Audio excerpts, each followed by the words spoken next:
दोस्तों, क्या आप जानते हैं कि कुंभ का मेला क्यों लगाया जाता है और इस महोत्सव का कुंभ नाम क्यों दिया गया? आखिर इसके पीछे की क्या कहानी है? अगर आप नहीं जानते तो आइए साथियों, हम बताते हैं। लेकिन इससे पहले आपसे निवेदन है कि चैनल को सब्सक्राइब कर ले और कमेंट में हर हर महादेव जरूर लिखें। कुंभ मेले की कहानी बहुत गहरी और पौराणिक है और इसका संबंध हिंदू धर्म की प्राचीन कथाओं और इतिहास से जुड़ा हुआ है।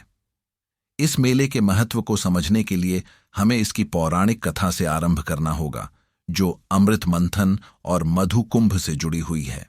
अमृत मंथन की कथा पौराणिक कथाओं के अनुसार देवता और असुरों के बीच एक लंबी लड़ाई चल रही थी, जिसमें देवता असुरों से पराजित हो गए थे।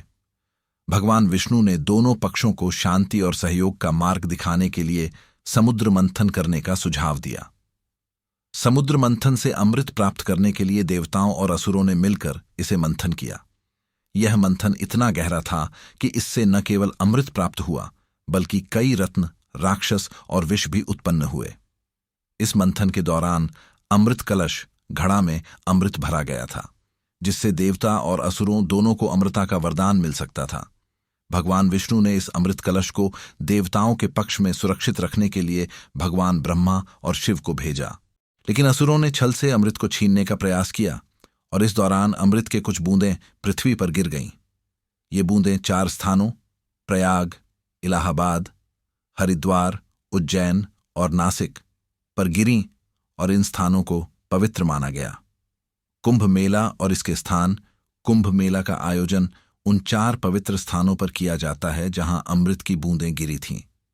इन स्थानों पर लाखों लोग एकत्र होकर स्नान करते हैं ताकि उन्हें पापों से मुक्ति मिले और उनका जीवन पवित्र हो जाए। यह मेला हर 12 वर्षों में आयोजित होता है और इसमें विशेष धार्मिक महत्व होता है। 1. प्रयागराज, इलाहाबाद। प्रयागराज का कुंभ मेला विशेष रूप से महत्व रखता है क्योंकि यहाँ गंगा, यमुना और सरस्वती नदियों का संगम होता है। यहाँ पर लाखों भक्त आते हैं और पवित्र संगम में स्नान करते हैं, जिससे उन्हें मोक्ष की प्राप्ति होती है। 2. हरिद्वार। यहाँ गंगा नदी का बहाव बहुत तेज होता है और यह स्थान विशेष रूप से धार्मिक रूप से महत्वपूर्ण है। हरिद्वार में कुंभ मेला आयोजित होने पर यहाँ लाखों श्रद्धालु पवित्र नदी में स्नान करने के लिए आते हैं। 3. उज्जैन। उज्जैन में शिप्रा नदी के तट पर कुंभ मेला आयोजित होता है। यह स्थान भगवान महाकालेश्वर के मंदिर के लिए प्रसिद्ध है और यहाँ हर 12 वर्षों में कुंभ मेला आयोजित होता है। 4. नासिक। नासिक में गोदावरी नदी के तट पर कुंभ मेला आयोजित होता है। यह स्थान भी धार्मिक दृष्टि से अत्यंत महत्वपूर्ण है और यहाँ हर 12 वर्षों में लाखों लोग स्नान करने के लिए आते हैं। कुंभ मेला का आयोजन एक विशाल आयोजन होता है जिसमें कई महीनों की तैयारी होती है। श्रद्धालु और साधु संत अपने तप, ध्यान और साधना के लिए यहाँ आते हैं।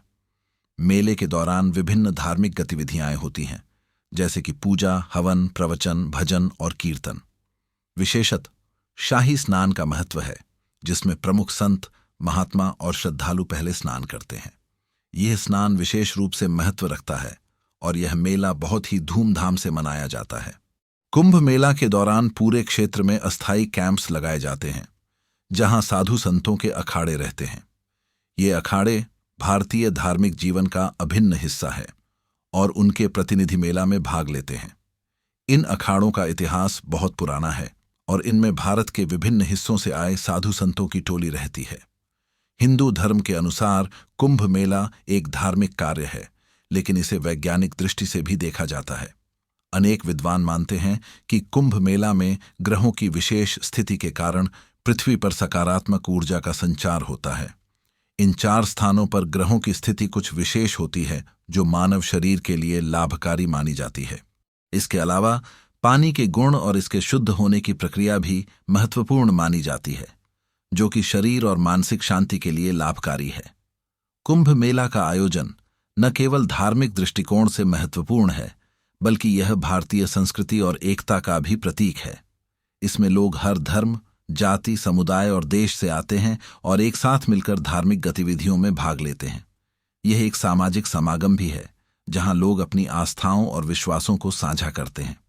आजकल कुंभ मेला के आयोजन के दौरान उच्च तकनीकी साधनों का उपयोग किया जाता है। सुरक्षा, स्वच्छता, परिवहन, स्वास्थ्य सेवाएं और अन्य सुविधाओं के लिए सरकार और विभिन्न संगठन कुंभ मेला क्षेत्र में काम करते हैं।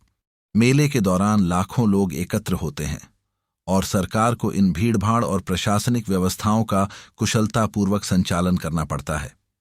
कुंभ मेला न केवल एक धार्मिक आयोजन है, बल्कि यह भारतीय संस्कृति, परंपरा और सामाजिक एकता का प्रतीक बन चुका है। तो साथियों, कैसी लगी कुंभ महोत्सव की कहानी? अच्छी लगी हो तो हमारे चैनल को अवश्य सब्सक्राइब कर ले और कमेंट में हर हर महादेव लिखना ना भूलें। मिलते हैं ऐसी ही किसी कहानी के साथ।